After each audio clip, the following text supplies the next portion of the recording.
Good morning, students. Today we will start our revision classes with our book Moments, chapter number 1, The Lost Child. This chapter is written by Mulk Ras Anand. ये कहानी मुल्क राज आनंद के द्वारा लिखी गई है। सबसे पहले हम इस चैप्टर का इंट्रोडक्शन पढ़ेंगे और देखेंगे the lost child. The lost child is the story of A small child. ये जो कहानी है एक छोटे से बच्चे की कहानी है who gets lost in a fair, जो कि एक मेले में जाकर खो जाता है। He had gone with his parents to the fair. हालांकि वह अपने माता पिता के साथ ही मेले में गया था। He had gone with his parents to the fair but loses them when he gets engrossed in looking at roundabout swing. जब वह गोल गोल घूमते हुए झूलों को देखकर इधर उधर देखने में हो गया तो वह अपने माता पिता से बिछुड़ गया। The story highlights the bond of love and affection. ये कहानी हाईलाइट करती है बॉन्ड ऑफ लव और अफेक्शन के बारे में that the child shares with his parents, जो कि एक बच्चा अपने माता पिता के साथ शेयर करता है। Before losing them, उन्हें खोने से पहले he had been demanding different things like sweets, balloons, flowers, swings. इससे पहले वह अपने माता पिता से मांग करता है मिठाइयों, गुब्बारों, फूलों या झूलों के बारे में लेकर। Once he loses them, जैसे ही वह उन्हें खोता है, he is picked up by a stranger. तभी उसे एक अजनबी व्यक्ति मिलता है। The stranger tries to frighten the child. और वह अजनबी व्यक्ति उस रोते हुए बच्चे को देखकर काफी द्रवित हो जाता है और उसे चुप कराने की कोशिश करता है और उसे बहुत सारी चीजों की उसके सामने प्रस्तुति करता है। All these things, वे सभी चीजें जो अपने माता पिता से मांग कर रहा है that he had demanded from his parents, but the child does not want them anymore. लेकिन अब उन चीजों को उस बच्चे को कोई आवश्यकता नहीं थी। He wants his parents first. वह इन चीजों से पहले अपने माता पिता को प्राप्त करना चाहता था। तो इस कहानी में ये बताया गया है कि किस तरह से एक बच्चे के जीवन में माता पिता का ध्यान होता है बजाय कि सांसारिक हो या भौतिक वस्तुओं के बजाय। So there are two main characters of this story. First the lost child and second the stranger. यहाँ पर इस कहानी में दो मुख्य पात्रों के बारे में बताया गया है। एक तो वह खोया हुआ बच्चा जो कि मेले में जाकर खो जाता है और दूसरा वह व्यक्ति जो उस मेले में जाकर उस खोए हुए बच्चे को मिलता है, उसके बारे में यहाँ बताया गया। दोनों का कैरेक्टर यहाँ पर बताया गया। सबसे पहले हम द लॉस्ट चाइल्ड का कैरेक्टर पढ़ेंगे। The child was very excited. बच्चा बहुत एक्साइटेड था as he was to a fair with his parents, क्योंकि वह अपने माता पिता के साथ एक मेले में घूमने के लिए जा रहा था। He was fascinated by many things like toys, many sweets, a garden, etc. in the fair. वह बहुत ज़्यादा आश्चर्यचकित हो जाता है, आकर्षित हो जाता है खिलौनों, मालाओं या फिर मिठाइयों को देखकर और वह उन चीज़ों को प्राप्त करने की उत्सुकता प्रकट करता है अपने माता पिता से। He asked his parents to buy something for him. वह अपने माता पिता से उसके लिए कुछ खरीदने के लिए बोलता है, but they refuse him. लेकिन उसके माता पिता उसे इनकार कर देते हैं। He was an obedient child as he could see the refusal for his demand on his parents' face. He was an obedient child. वह एक आज्ञाकारी बच्चा था।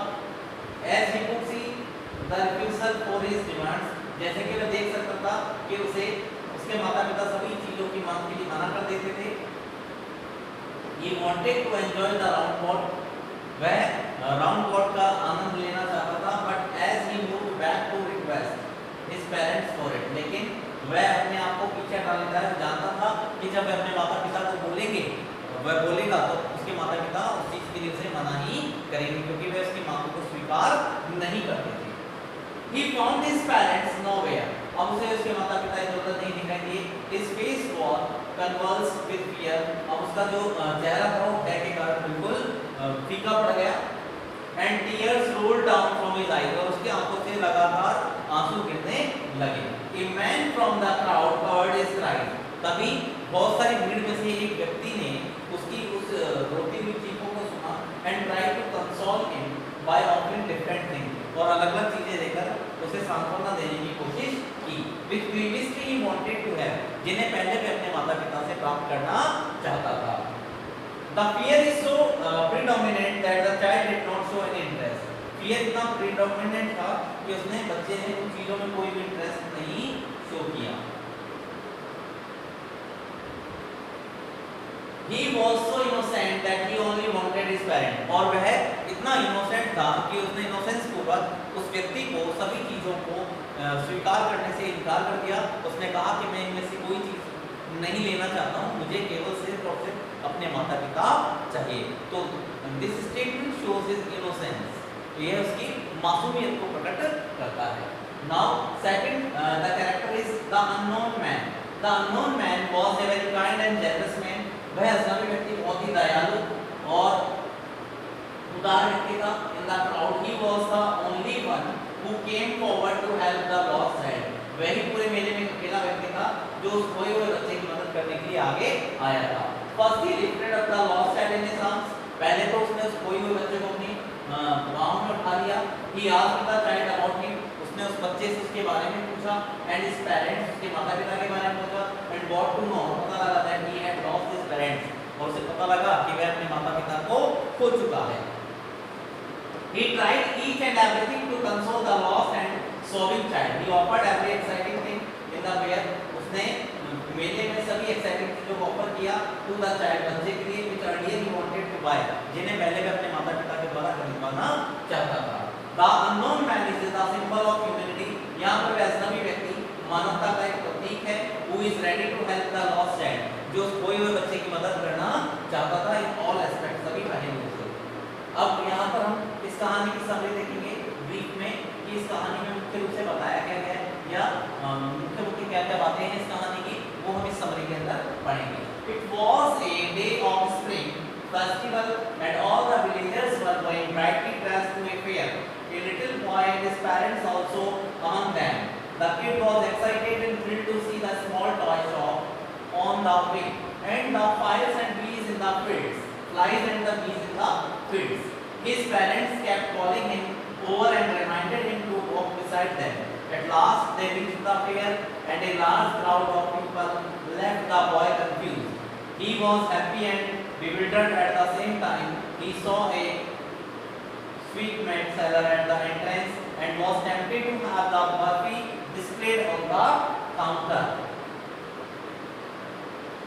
He demanded the sweet half-heartedly because he knew that instead of buying it for him, his parents would term him greedy.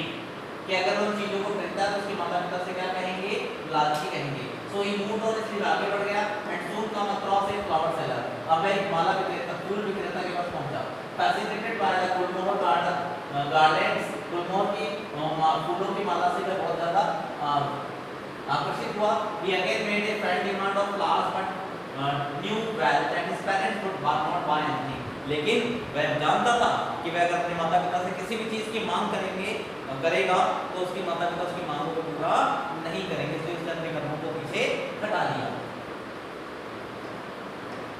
Four flowers were cheap in their opinion. Moving on, he saw a balloon seller. आगे बढ़ते हुए उसने एक balloon seller को देखा. He saw thrilled to see the brightly colored balloons. वह बहुत ज्यादा रोमांचित हो गया था रंगीन गुब्बारों को देखकर. But knew, लेकिन जानता था that his parents would not buy one for him. कि उसके माता पिता उसके लिए कोई गुब्बारा नहीं खरीदेंगे. Because they thought, क्योंकि उन्होंने सोचा that he was too old to play with the balloons. क्योंकि वह काफी बड़ा हो चुका है बैलून्स के साथ खेलने के लिए. Next is snake charmer playing the flute. तभी एक स्नेक चार्मर जो था फ्लूट बजा रहा था, बांसुरी बजा रहा था. Drew his attention, अपना ध्यान आकर्षित करने के लिए. The child moved towards him a little, but drew his steps. लेकिन उसने अपने कदम पीछे हटा लिए. Because he knew that his parents had forbidden him.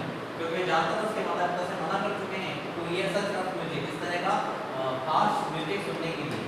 On moving ahead, आगे बढ़ते हुए बच्चे ने was charmed by a round ball in full swing. Ball उनके झूले के लिए उसने मांग की. But failing to resist his desire, he made a bold request to his parents to let him go on the round board. The child did not get any reply. लेकिन बच्चे को कोई भी जवाब वहाँ से नहीं मिला. So he turned to look his parents. इसलिए वह अपने माता पिता की ओर देखने लगा. They were not to be seen anywhere near him. लेकिन उसे आसपास उसके माता पिता कहीं भी दिखाई नहीं दिए. He got extremely scared. वह काफी डर चुका था and started crying. रोना शुरू कर दिया. He ran here and there but could not find them. He He rushed in panic to a shrine which was crowded with people. He tried to make his way through the feet of his crowd, but was knocked down and began crying loudly.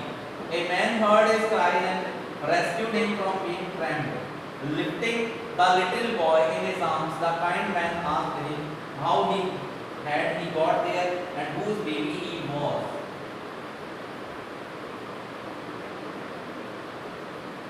The scared child, डरा हुआ बच्चा did not answer, उसने कोई जवाब नहीं दिया. Kept crying and asking for his parent. और लगातार उसने अपना रोना जारी रखा और अपने माता पिता के बारे में वह पूछने लगा.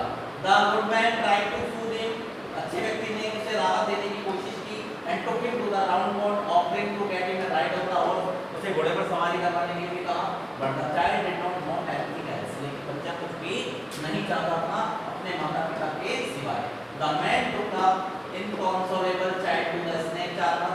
अब ऐसा उस बच्चे को है उस स्नैक चार्मर, बैलून सेलर और फ्लावर सेलर के पास ले गया एक एक करके, लेकिन उसने उन सभी चीजों को देखने से या खरीदने से इनकार कर दिया. He offered to fulfill all wishes. उसने उसकी सभी इच्छाओं को पूरा करने के लिए कहा. That he had made just a little while ago. उसने थोड़ी देर पहले जिन चीजों की इच्छाएं व्यक्त की थी. But the child turned down all the offers. लेकिन बच्चे ने सभी ऑफर्स को इनकार कर दिया. He just wanted his parents and nothing else. वह केवल अपने माता पिता को चाहता था, इसके अलावा कुछ भी नहीं चाहता था. तो इस कहानी में बताया गया है किस तरह से बच्चे ने अपनी सभी इच्छाओं को नकारते हुए अपने माता पिता की इच्छा जाहिर की. हालांकि उससे पहले जब वह माता पिता के साथ मेले में घूम रहा था तो उसने काफ़ी चीज़ों की इच्छाएं प्रकट की थी, लेकिन जब उसने अपने माता पिता को दिया तो उसे ज़्यादा इंपॉर्टेंट सभी वस्तुओं के बजाय अपने माता पिता इंपॉर्टेंट लगे. इसी के बारे में इस कहानी में हमें बताया गया है. इस कहानी से हमें सीखने को मिलता है कि सांसारिक भौतिक वस्तुओं से ज़्यादा हमारे लिए हमारे सदस्य महत्वपूर्ण होते हैं. धन्यवाद.